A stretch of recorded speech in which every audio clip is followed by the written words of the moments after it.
let's start with our top 5 power rankings here. I've got some changes on mine. I don't know if you do. Why don't you just give me your rundown, starting with number 5. Starting with number 5, I still have Denver in my top 5. They've won 4 out of 5 games, split a home and home earlier in the season with the Lakers, so that head-to-head is 1-1, which is why I have Denver ahead of the Lakers. Really gutty win last night on the road in Philadelphia against the Sixers team, and I know the Sixers did not have Spencer Hawes, but just a gutty win for Denver, who was without Timothy Mozgov. Very balanced team, as we've talked about. I have the Heat at number 4, going 2-3 on a road trip that involved a 3-game losing streak on the West Coast. They won the first 2 games of that, which were more on the eastern side of the Mississippi, but very nice win coming back home the other night against San Antonio. Mike Miller's first game of the season, he went 6 for 6 from 3-point range. So I think the Heat are going to get some home cooking here. They got a big one at home against the Lakers tonight, which I think that they'll win with or without D-Wade. It's tough for the Lakers coming across the country like that. I have the Heat at 4. Atlanta, for me, moves to number 3. They've won 7 of 8, including wins at home over Chicago and Portland. And Al Horford, they've been without him for most of these games. And I think something that a lot of people might not know, Al Horford is a career 13-10 guy. And not an easy guy to replace. You miss a lot of rebounding. Josh Smith has to step up. And so Atlanta comes in at number 3. They're hot. They've won 7 of 8. They've been playing well at home. They haven't had a really, really difficult schedule over that stretch. But they did get a big win against Chicago during that. 2, I have Oklahoma City. Nothing has changed in the top 2 for me. Best team in the Western Conference right now. And number 1, the team that we just talked about, Chicago Bulls, continue to come in at number 1. Best point differential of any team in the NBA. And presently the best defense in the NBA. And some people might say the best player, and Derrick Rose, talked about in extremely high regard. I don't have him at the top of my list of players, but, he's a top 5 guy right now, and he's just gotten off to an incredible start, picking up right where he left off.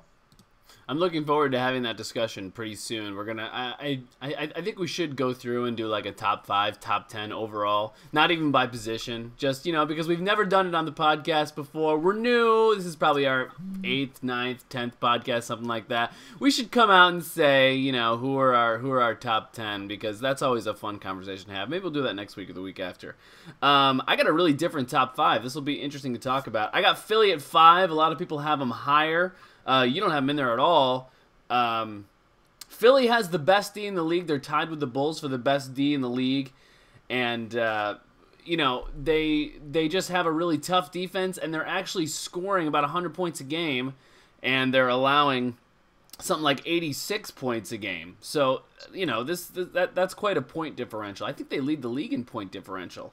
Or did you just say that about somebody else led the league in points? I thought that they did. But anyway. The Bulls do right now. Oh, the Bulls do, right. And because Philly gave up a little bit too many points last night to Denver, the Bulls are now in sole possession of allowing the least amount of points on average per game. Yeah, well, they're certainly pretty close. So I've got Philly there at 5. Actually, really like what I'm seeing from the Clippers, and I've got them at 4 now. There are very few teams in this league that I think the Clippers can't beat. I mean, they're beating good teams just like they did last night when they beat the Mavericks without Chris Paul, because Chauncey is really driving that offense. I mean, I think we forget how good Chauncey Billups is. I'm really starting to buy the Clippers, although Hubie Brown was pointing this out in the game last night, and I really like this point, and it's very easy to forget about this because of the star power you have with Blake and Paul and Billups' story. But Caron Butler hasn't been very involved in the offense so far.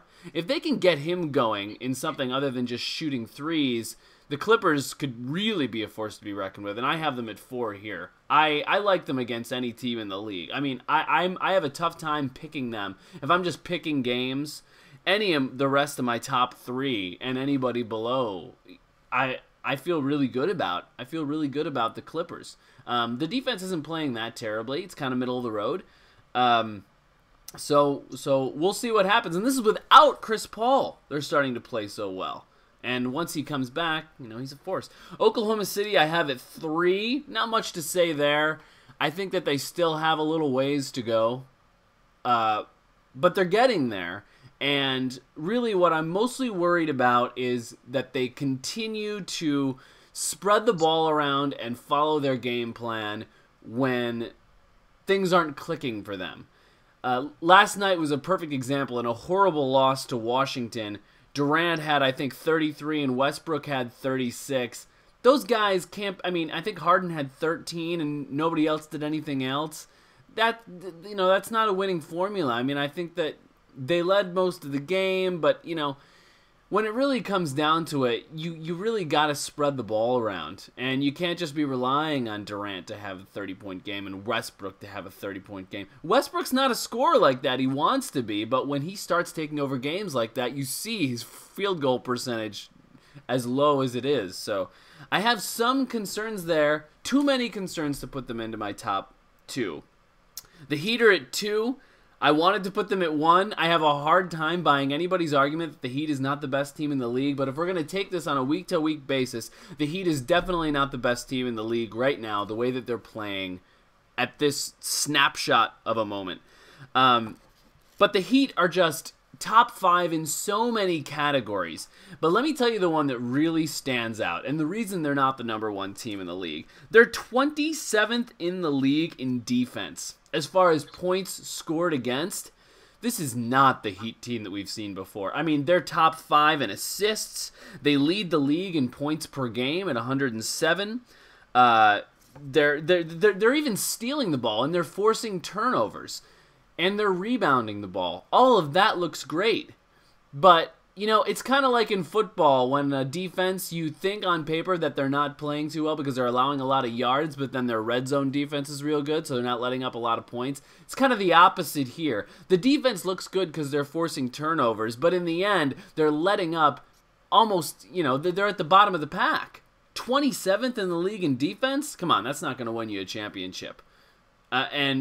I'm sure that missing D. Wade is a big part of that, but that's no excuse. And I'm sure that Eric Spoelstra will tell you the same. I got the Bulls at number 1. They got the best D in the league. They're 13-3 now. And one of the things I'm seeing here with them is that Carlos Boozer is starting to play better. Knock on wood. I don't know how long that's going to last because I don't have a lot of faith in Boozer. But that's their thing. The Chicago Bulls are looking for a number 2 scorer. And they always thought it could be Boozer, and he's continued to let them down. But he's been playing better. He had a 30-point game the other night. If he can step it up, get that post-game shored up, the Bulls will be okay. Because the thing with the Bulls is that they're not that good of an offensive team. They're just not, and it could get in their way. But their defense is so solid at 86 points a game that they're just going to continue to win these 90 to 85, 93 to, 82 games because they just don't allow a lot of points. And that is a sustainable formula.